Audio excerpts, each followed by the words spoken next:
So guys, hi guys, Pocky D here with Kimberly Balduf. and Chase, I'm the Public Relations Director for Twitch. we're at the Twitch booth here at South by Southwest Gaming Expo. This is your guys' first year being here, correct? Yeah, we actually, we did we worked here last year, but we didn't actually have an official booth. So we did broadcast the event. Yeah, we personally, just to let you know, we both do Twitch. Yeah. See, I've got my little... Yeah. Mine's a little lower, I'll grab it here. So, Yeah. but this is our first official booth at South by Southwest Gaming, so we're really excited to have it here. Yep. As you see, we got Twitch's, what's great is actually the persons we got here behind you, they're a great team, they do music for games. Twitch has really expanded over the last several years, actually. You just were you used to be two things, now you're just Twitch. And now you guys have more than just gaming. You've got creativity, you have Bob Ross. Did you as the social person, like, know that a lot of this, like, were you surprised at how big it got so quickly? Yeah, I mean, everything we do is really dictated by our community. Everything's sort of an extension of that.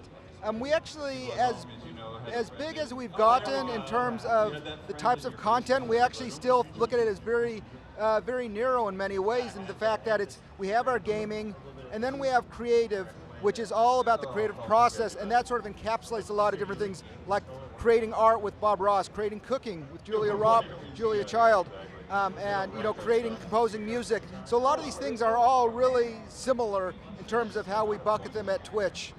And as far as the actual growth, yeah, I mean, we knew everything we've done has been inspired by the community, so because we saw passion and some organic growth happening, that's what made us put a focus on it. But that organic growth has way exceeded what we expected, because once you put a spotlight on it, with Bob Ross, so many other people have just flocked to the platform to really build off of that. And with the new avenues that you've opened up to not be just gaming like initially, with all the creative content, how much has the user population surged? Like, was it a 25%, a 30%? Do you have any idea how big it got when you opened up new avenues? Actually I don't know. I mean, I know we average 8.5 million daily active users, which is huge, and that's something we're really proud of. We do know anecdotally that we are, like, when we launched creative, that we are getting a lot more creative broadcasters. I know that was, when we first started doing that, it was like, growing like 15 to 20% month over month.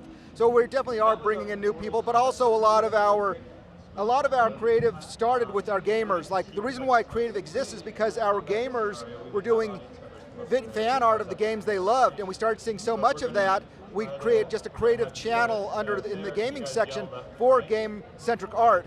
And then what started happening was people started doing art outside of gaming, and we just sort of let it go, and that's what got to such a point where we said, the passion's there, the growth is there, we should give them their own landing page, and that's what led to the launch of Twitch Creative in October of last year. And yeah, you guys, you're just still everyone focuses games.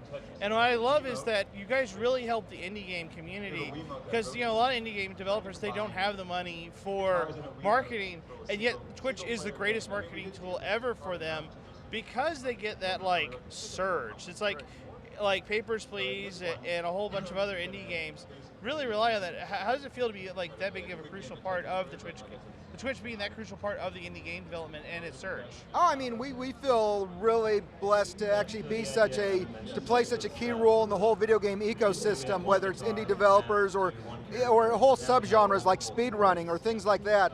So, I mean, we have people, the difference between Twitch and I would think a lot of brands is that half our staff are hired from the community. So if we're working with a game, like speedrunning, we have speedrunners on staff. If we're working in the esports, we have people who are from the League of Legends community, from the Dota community. We always hire from within our community.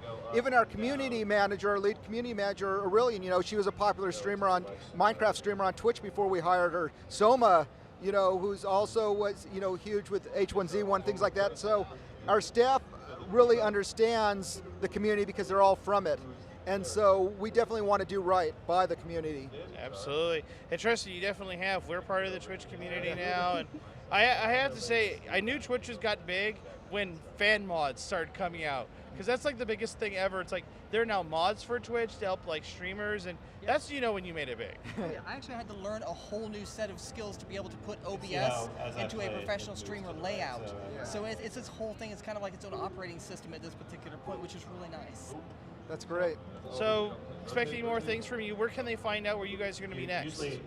What do you mean? Like where Twitch is going to be at a convention? Like. Oh, I mean, well, we're everywhere that gamers are. So we're going to be at every PAX event. We're going to be at E3.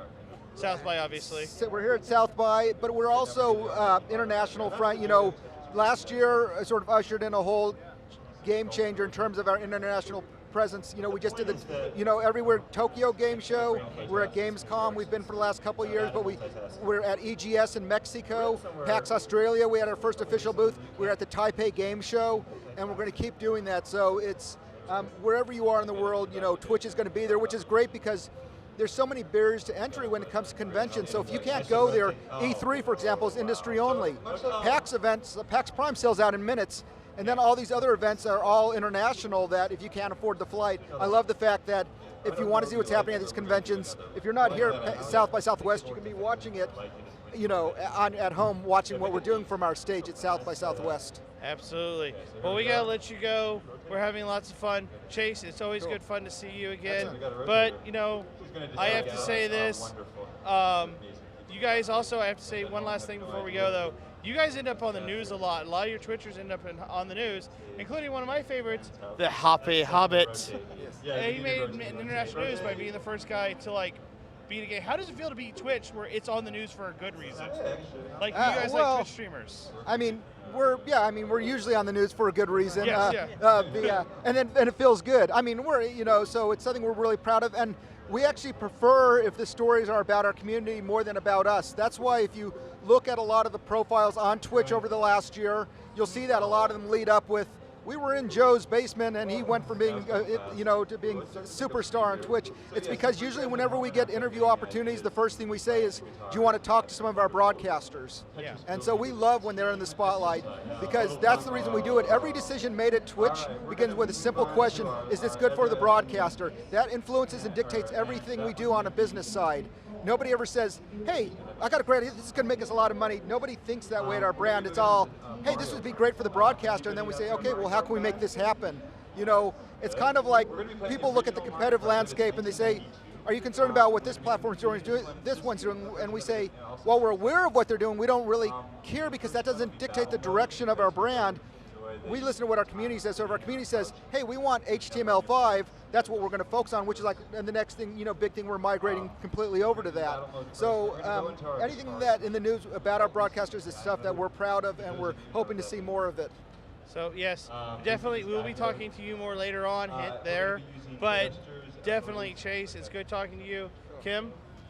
I just love being on Twitch. I can't tell you how happy I am to have a medium for me to just play my video games, have fun. I actually cosplay and play games too. Cool. So I like that the creative aspect is now part of it. I could do whatever I want. Oh, who do you do cosplay as? Let me guess, Lara Croft? Yes.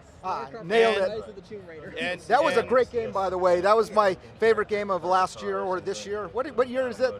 Is the Rise? 2014, 2015. Yeah, I love that. I love that game. I'm going to actually start twitching it in this costume. I made it for this, and I'm like, why don't I just stream playing as Laura? It just makes so much sense. Excellent.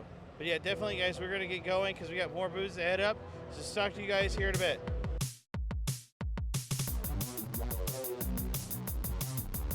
The next one is Gorilla. Gorilla is their mother, and I want to know. And she's got 72 children. Who slept with her to have 72 children? Someone that evil who eats babies. She's got 3 different husbands and 72.